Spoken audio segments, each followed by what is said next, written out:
Welcome to the Hobby School podcast. Whether you're a seasoned hobbyist or just getting started, Hobby School is the perfect place to learn something new. My name is Dr. Destini Copp, and I'm your host of the podcast. But before we jump into our episode for today, the only thing I ask is that if you enjoyed the episode, please share with a friend and give us an honest review on your favorite podcast platform. This helps us get out the content to more people. I also want to invite you to get on our wait list for our next Hobby School Online Learning Summit. These are free to attend, and you can find the link to join at hobbyschool.com, which is also in our podcast show notes. Now sit back, relax, and enjoy the episode.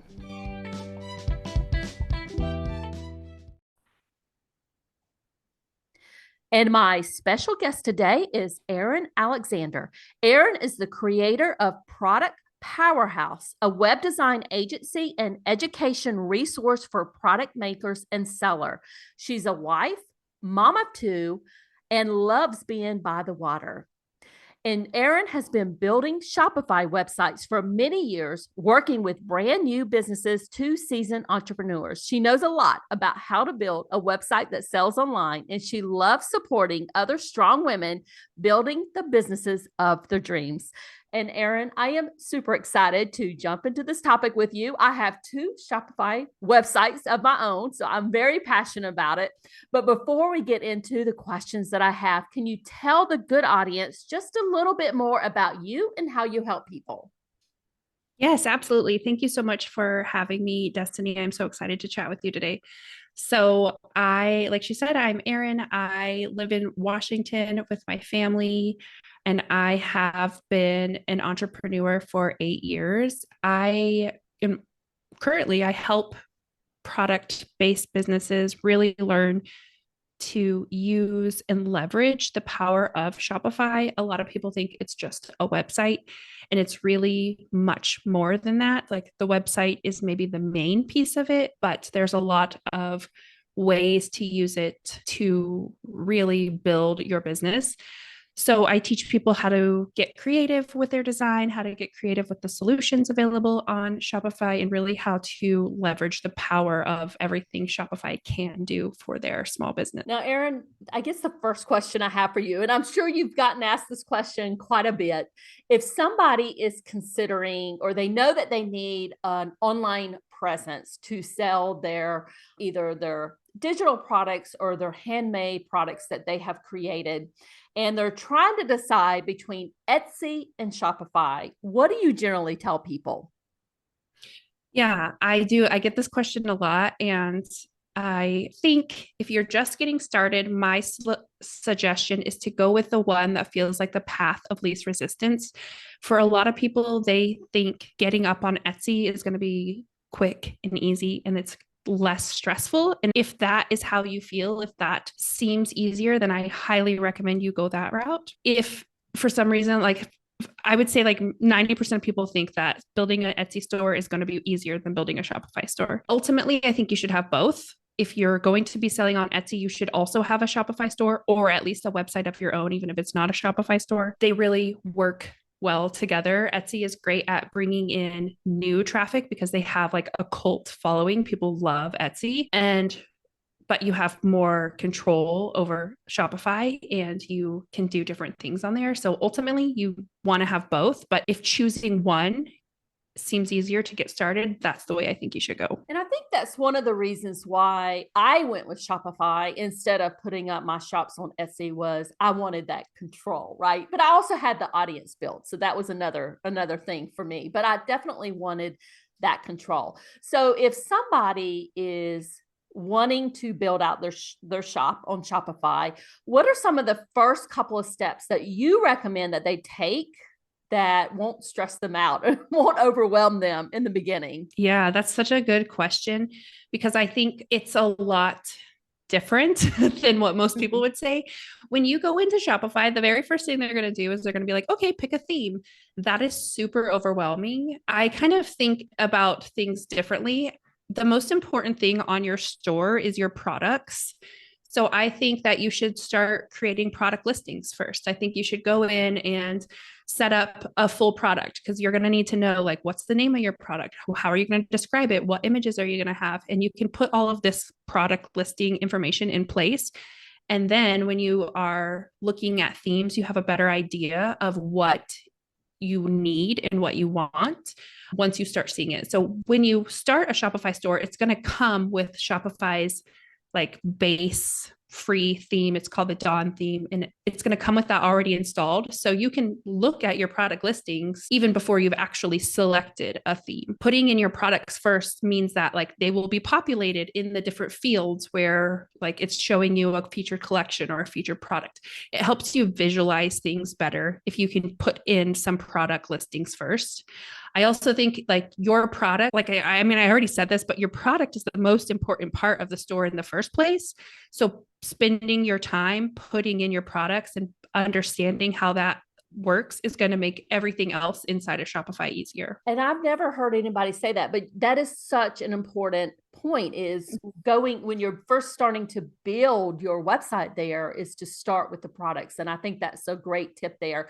So when somebody is building out their product, what are some things that they need to keep in mind? What do they need to have ready to start doing that? Yeah. So the basics are going to be things like a good product title that is descriptive of what the product is. So a description of your product, whether you've already like, let's use a candle maker, for example. If you have a candle and you're going to want to create a descriptive title. So something probably around the scent, the size, and you're going to want to have that information. Then you have your product description, which is pretty obvious, like describe the product. A lot of people want to like maybe include a little bit of storytelling in this. You also want to have maybe some bullet points that clearly list things out for people who are just going to scan your text, because people probably won't read a really long description.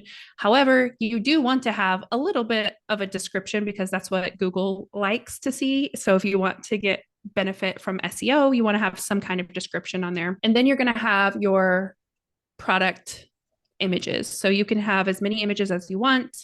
You're going to probably have an individual image of the product, maybe the product in use, maybe someone holding the product or using the product, or flat lay styled versions of your product. You can have as many as you want. You can even have video in there inside. And then you start getting into some more of the logistics. So that would be like, how much does it weigh? Are there other variants, as in like different sizes or different colors or different scents or whatever it is that you're kind of doing?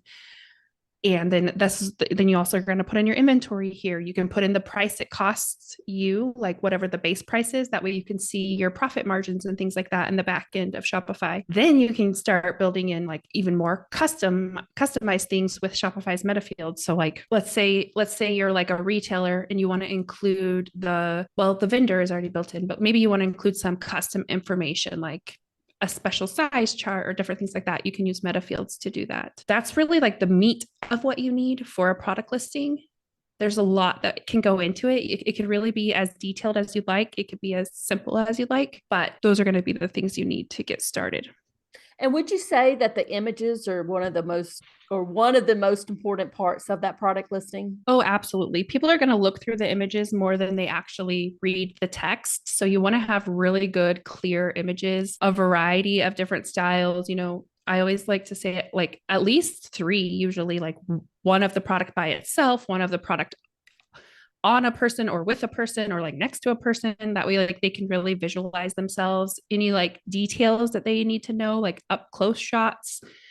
Those things are really, really important. Now, you mentioned a few minutes ago about the theme in Shopify. Can you tell the folks, and a lot of people listening here might not know what that means. I'm using the Dawn theme, which I think you mentioned was the, kind of the standard or what a Shopify store comes with. And then I think for one of my other stores, I purchased one, but I can't remember off the top of my head what I purchased there.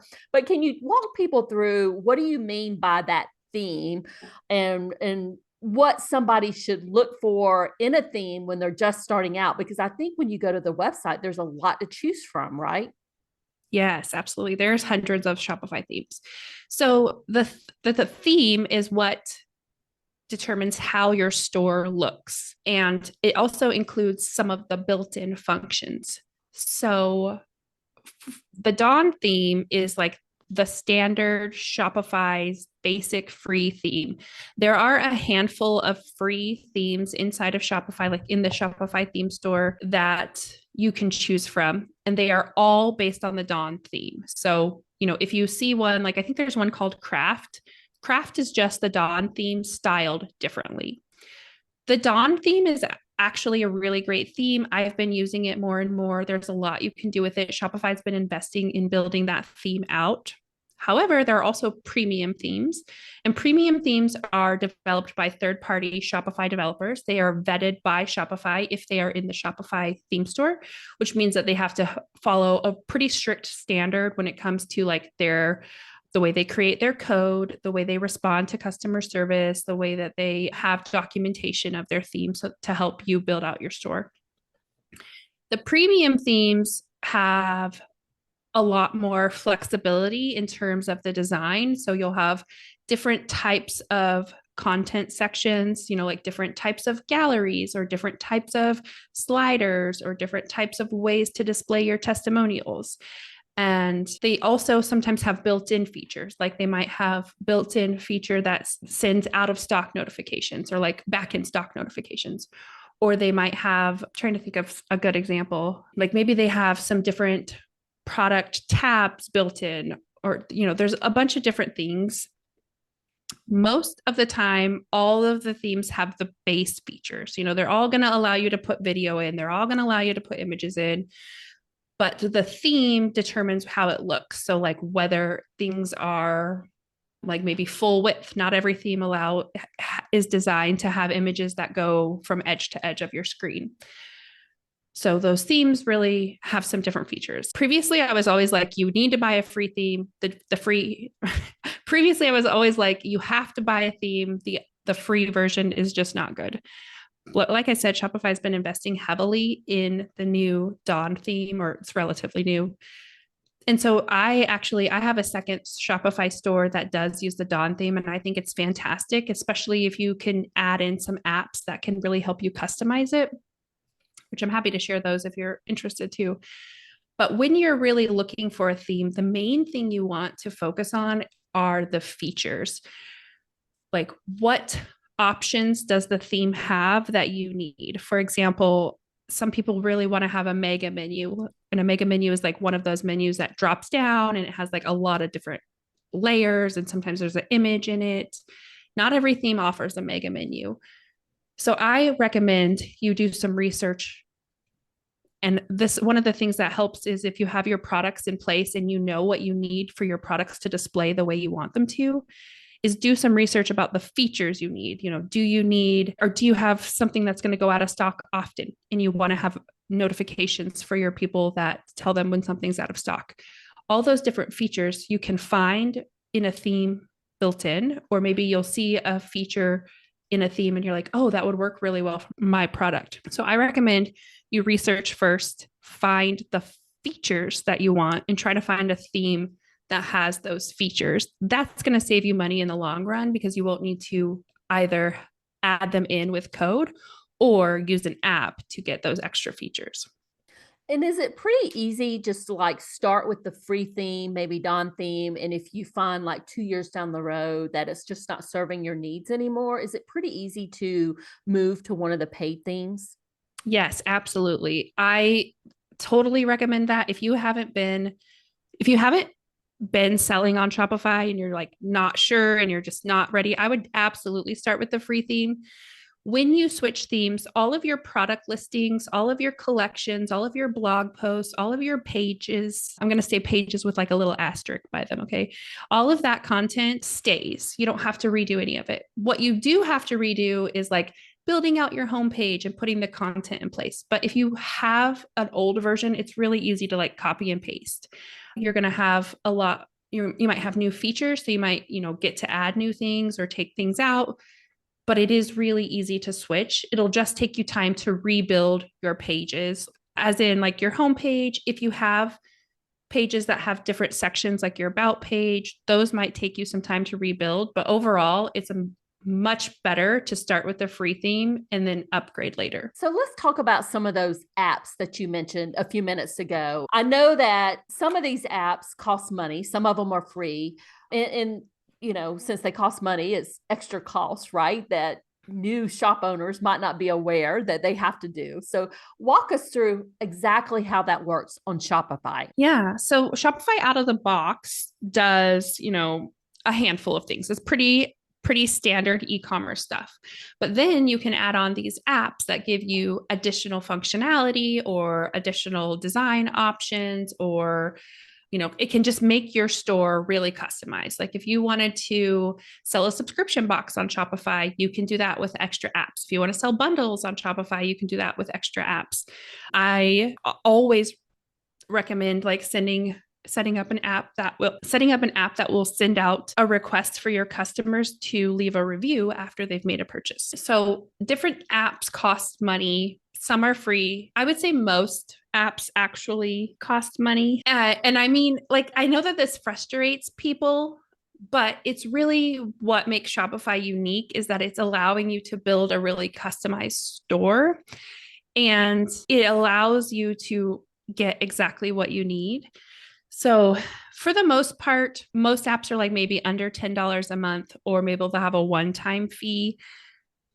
I always recommend looking at the fees in terms of like, what is this going to give me? Or what is it going to save me? Because I'm just like you. I mean, like the listeners, I don't want to pay it extra for things that I don't need.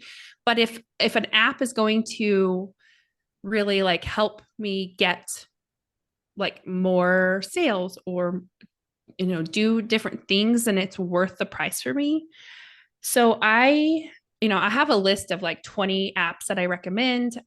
And, depending on the store and depending on your needs, every store is going to need different things. But I always recommend installing an app that will request reviews. I really like Stamped.io. The free plan on that one is fantastic.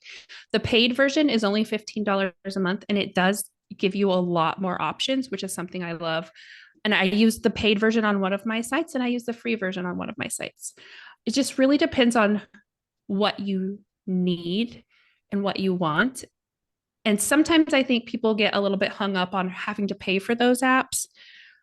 And so, like I said, my suggestion is think about what it's going to bring you in return, but also, is this something you could wait on? And, maybe you don't set up an automated subscription box right away. Maybe you wait until you have like 20 members or something so that it's actually going to save you time. You can really think about those things. I also don't like to install apps like page builders or things that have reoccurring fees for my design, because I feel like I could hire a developer to code that for a one-time fee rather than like the life of my website.